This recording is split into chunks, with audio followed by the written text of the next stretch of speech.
En 1946, en Angleterre, deux équipes amateurs ont joué un match de 3 jours. Oui, 3 jours. Le match opposait Stockport County et Doncaster Rovers en FA Cup. Il a duré 3 jours à cause des prolongations successives, car à l'époque, il n'y avait pas de tir au but. Score final 2-2. Et un replay fut programmé plus tard. Les joueurs n'avaient peut-être pas gagné, mais ils méritaient une médaille rien que pour avoir survécu. En 2010, l'équipe de football des Émirats arabes unis devait jouer un match amical contre l'équipe nationale du Yémen. Problème, ils ont atterri au mauvais endroit, au Yémen du Nord, un pays qui n'existait plus depuis des années. Il a fallu 2 jours pour organiser un nouveau vol. Résultat, pas de match, mais une leçon de géographie express. En 1966, quelques mois avant la Coupe du Monde en Angleterre, le trophée Jules Rimet est volé lors d'une exposition à Londres. Panique générale. Scotland Yard est mobilisé. Mais c'est un chien nommé Pickles, en promenade avec son maître, qui retrouve la coupe sous un buisson, emballé dans du journal. Grâce à lui, le tournoi a pu avoir lieu comme prévu. Héros à 4 pattes. En 2007, lors d'un match entre Watford et Reading en Angleterre, un joueur rate une passe décisive. En revisionnant l'action, les arbitres se rendent compte qu'une taupe avait fait un monticule de terre pile sur la trajectoire du ballon.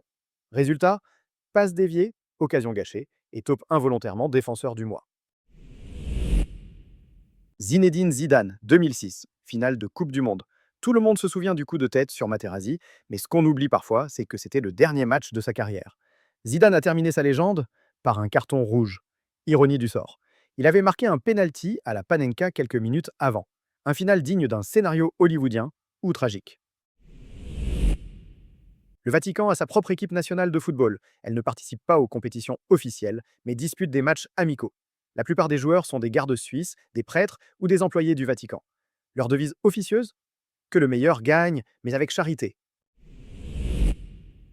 En Angleterre, un club nommé Wimbledon FC a tout simplement été déplacé à plus de 100 km pour devenir le MK Dons. Les fans n'ont pas accepté cette trahison. Ils ont recréé leur club à zéro sous le nom de AFC Wimbledon. Et 9 ans plus tard, ils ont réussi à rejoindre la même division que le club officiel. Une leçon de loyauté et de revanche. Edgardo Andrada, ancien gardien argentin, a été condamné pour complicité avec la dictature. Mais pendant ses premières années de détention, un club local avait réussi à obtenir une autorisation spéciale pour qu'il continue à jouer. Chaque week-end, il quittait la prison, jouait, puis retournait derrière les barreaux. Résultat, un des seuls footballeurs au monde avec un casier judiciaire et des stats irréprochables. En 1969, un match de qualification pour la Coupe du Monde entre le Honduras et le Salvador dégénère au point d'attiser des tensions politiques existantes. Résultat, une guerre de 100 heures éclate entre les deux pays. Le foot n'a pas causé la guerre, mais il a été l'étincelle. Comme quoi, le ballon rond peut aussi être une bombe. Le légendaire Lev Yachine est le seul gardien à avoir gagné le Ballon d'Or. Mais sais-tu qu'un joueur aurait pu le gagner bien avant lui, si la politique n'était pas intervenue? En 1958, le Hongrois Ferenc Puskás était favori, mais comme il avait fui le régime soviétique, il fut banni des sélections. Résultat, pas de Ballon d'Or pour lui cette année-là, malgré un talent monstrueux. Comme quoi, le foot aussi subit les coups francs politiques. Lors d'un match de Coupe d'Afrique des Nations en 2004, le sélectionneur du Bénin a envoyé une feuille de match sans gardien remplaçant. Résultat, quand le gardien titulaire s'est blessé, il a dû mettre un joueur de champ dans les cages. Spoiler, le Bénin a pris une valise, mais la vraie question reste, comment on oublie un gardien dans une compétition internationale? 2 secondes. C'est le temps qu'il a fallu à Nawaf Al-Abed en Arabie Saoudite pour marquer le but le plus rapide jamais enregistré. Coup d'envoi, frappe directe du milieu de terrain, le gardien n'a même pas bougé. Mais plot twist, le match a été annulé plus tard pour une raison administrative. Donc son exploit, officiellement effacé. Mais sur YouTube, il vit éternellement. Avant Luis Suarez, il y avait déjà eu des morsures célèbres.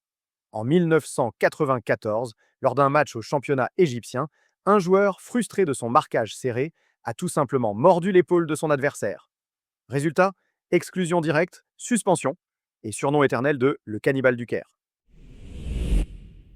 Officiellement, il en a marqué 1283. Pelé, c'est une légende vivante qui a repoussé les limites. Et selon lui, si on compte les matchs amicaux, on dépasse les 1500 quand tu es Pelé. Chaque but compte. Sous Luis Enrique, le Barça de Messi, Neymar et Suarez écrasent tout sur son passage. Une machine presque invincible qui combine technique, vitesse et une complicité redoutable.